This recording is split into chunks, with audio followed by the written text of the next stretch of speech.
Hello and welcome to the Melanin Unicorn Podcast, a weekly podcast that is dedicated to the upliftment of Black women. I'm your host, Carrie, and thank you for tuning in for episode number 3. But before we start, I would like to take this time to thank director Nia DaCosta for bringing us a brilliant movie called The Marvels. It was refreshing to see an all-woman cast doing the damn thing. Nia DaCosta, we see you, we honor you, and we salute you, Queen, and keep doing your thing.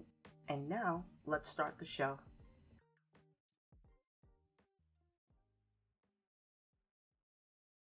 Thank you for tuning into today's show. Before we start, please remember to rate, review, and follow from whichever streaming platform you're listening to this show from. In episode 3, I will be doing a reading from Iyanla Vanzant's book called Forgiveness, 21 Days to Forgive Everyone for Everything. Forgiveness by Iyanla Vanzant says, only forgiveness can liberate minds and hearts once held captive by anger, bitterness, resentment, and fear. Forgiveness is a true path to freedom that can renew faith, build trust, and nourish the soul.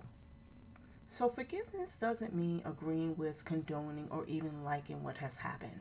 Forgiveness means letting go and knowing that regardless of how challenging, frightening, or difficult an experience may seem, everything is just as it needs to be in order for you to grow and learn. When you focus on how things should be, you deny the presence and power of love. Accept the events of the past while being willing to change your perspective on them. So we're going to start reading a few pages, and it is coming from part 1, the practice, and it is called Why Forgive. You might be asking yourself, why would I want to practice forgiveness? The answer is simple. Practice develops skill. Skill leads to mastery. When you master the practice of forgiveness, it becomes as natural as breathing. And when you know how to forgive, you eliminate excess mental and emotional weight that keeps you stuck in repetitive situations, circumstances, and experiences that are not healthy or productive. The only true way to create a more loving, productive, and fulfilling life is by forgiving the past. Releasing the past restores us to the full energy of the present moment. Everything we do and experience in life is born from the energy we carry. People and experiences show up in response to the conscious and unconscious energetic invitations we issue. Many of us believe that what happens to us gives rise to the feelings we experience. The truth is, it's the other way around. Forgiveness addresses how we think and feel about others and ourselves, and how those thoughts manifest within our lives as energy. Every feeling has its origin in a thought, because each thought that we have creates energy. If you can remove the thought, the underlying feeling will bubble to the surface. That's why we are forgiving our thoughts throughout this process. As Michael Grant, author of the 12 Laws of Life, reminds us, your mind controls your mood. In fact, it is safe to say that you always have some thought mind before you feel something emotionally moved. The thought might be so fast and seemingly automatic that you don't even see it or think you are thinking it, but you are. The truth is that what you think determines what you feel. It's a basic law of life. If you can tap into and identify the feeling, you will discover that there's a thought linked to it. Once you remove the feeling, the thought will also dissipate. Whether you explore the source thought or the feeling doesn't matter. What matters is if a situation, circumstance, or relationship doesn't feel good, that's a sign there's someone or something you have to forgive. It's all about energy. The true and pure energy of life, good and God, is positive energy. In this practice, we deal with the thought because the mind is a powerful creative energy. Everything we think, do, and feel begins in the mind. For this reason, we have to address the thoughts, beliefs, judgments, learnings, and perceptions that we hold in our minds. When we can identify the stuck feelings underneath our constant thoughts and neutralize them, we will be good. Forgiveness helps to transform and eliminate the energy blockages that we hold in our minds about who we are and who others are, and the subsequent issues or upsets that grow from the thoughts, beliefs, and judgments we hold, creating a loving, healthy, and fulfilling life. Plus, loving, healthy, and fulfilling relationships begins in the mind.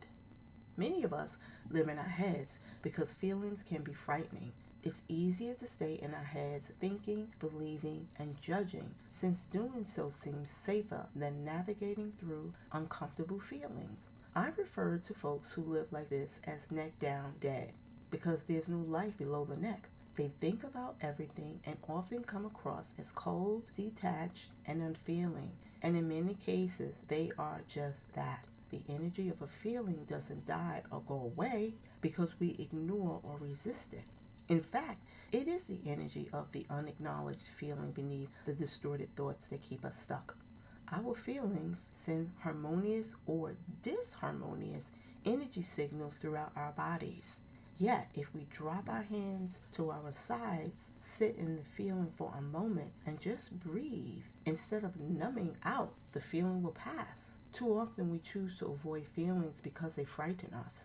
But once we learn how to harness the energy behind our thoughts, our emotions will no longer be in control of how we feel and what we do. Forgiveness is a practice that helps us to realign our thoughts and feelings under new conscious management. Think of it this way. The mind is like a little puppy. A puppy will run around all over the place until we train him to do otherwise. If we don't train the puppy, he'll grow into a full-grown dog that will pee on the carpet, chew on our shoes, and hump our guests. When we train our own puppy mind to sit, stay, and roll over on command, our thoughts become clearer and our negative feelings become easier to identify, navigate, and release. Of course, training the mind can be difficult. That's where meditation and forgiveness come into play. These two practices, meditation and forgiveness, still the puppy mind so that the energy blocked in our bodies can bubble up to the surface and be released. Until we learn how to meditate, we cannot clear our puppy mind thoughts. And unless we practice forgiveness, we have no way of releasing the hidden feelings attached to those thoughts. Quite often, we are stuck in the memories of what we have done or not done, what others have done to us or not done for us. How we think and feel about others and ourselves can keep us stuck in a swamp of toxic emotions. More often than not, we are self-righteous about what we think and feel. We become quick to judge and slow to forgive. We believe what we believe and we stubbornly stick to it. Unfortunately, our toxic thoughts and feelings do not nurture or nourish us, nor do they make or keep us peaceful and loving. Wow, I'm going to stop there. This is really an interesting passage that I just read for you because I remember living in a state of unforgiveness for a very long time. And in my unforgiveness, I thought I was right. And the truth of the matter is I was not right. What it was doing was killing me. It was depleting my life force.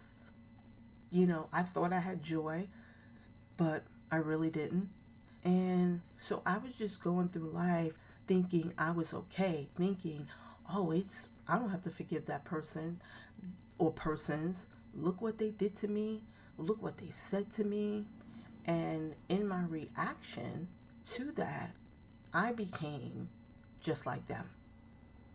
And so it took me quite a while to realize that forgiving someone isn't for them, it's for me.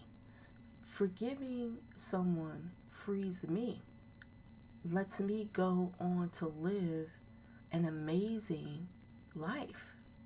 And that's what I always wanted. And I know that that's what you want too for your own life.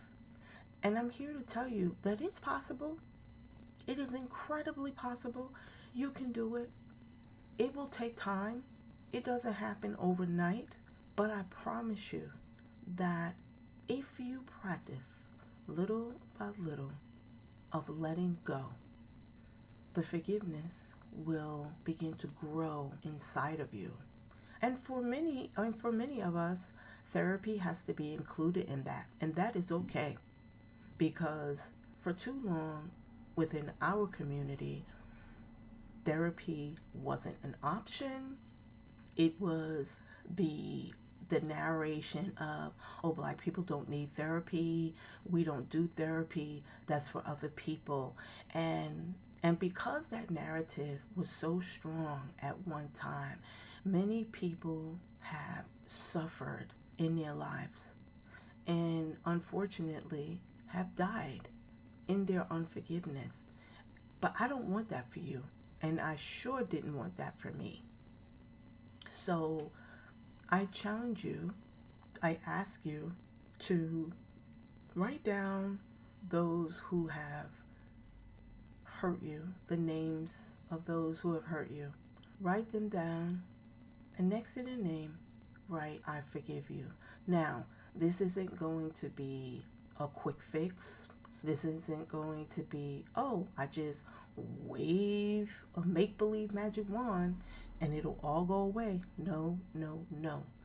This starts the beginning of your healing journey.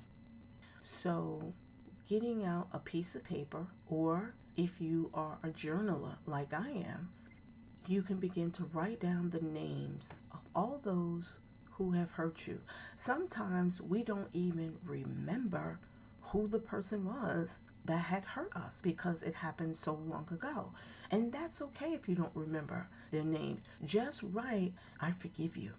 And then you take it from there.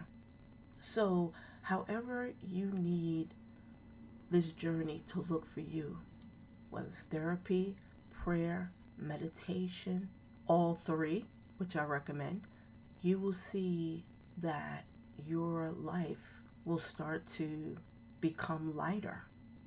And that's what I want.